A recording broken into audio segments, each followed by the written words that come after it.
రెప్పపాటు మరణం, రెప్పపాటు జననం. కర్మ ఎవరిని వదలదని శాస్త్రం చెప్తుందండి.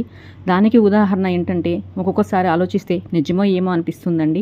ఎందుకంటే మనశ్శాంతి కోసం సినిమాకి వెళ్తే అక్కడ తొక్కిసలాటనే, సరదా కోసం స్టేడియంకి వెళ్తే అక్కడ తొక్కిసలాటనే, భక్తి కోసం పుణ్యక్షేత్రాలకు వెళ్తే అక్కడ తొక్కిసలాటనే, విహారయాత్ర అని చెప్పేసి సముద్రాలకు వెళ్తే, నదీ తీరాలకు వెళ్తే అక్కడ ఏదో ఒక అశుభం జరుగుతూనే ఉంటుందండి.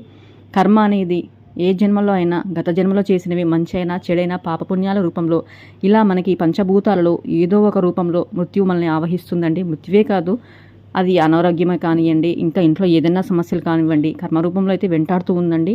మొన్న జరిగిన విమాన ప్రమాదం కూడా చాలా బాధాకరమైన విషయము. వారి ఫ్యామిలీకి ఎవరు ఓదార్పునైతే ఇవ్వలేరండి. ఎన్నో ఆశలు, ఆశయాలు, బాధ్యతల మధ్యలో అంతమంది ప్రాణాలు విడిచారు.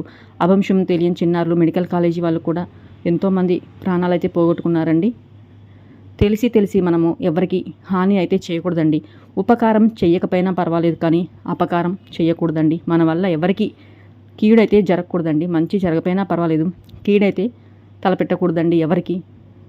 మనం వెళ్ళేటప్పుడు మన చేతి మీద ఉన్న బూడిద కూడా మన వెంట రాదండి. మన వెంట వచ్చేటివి మనం చేసిన మంచి చెడు పాపపుణ్యాలు మన వెంట వస్తాయండి.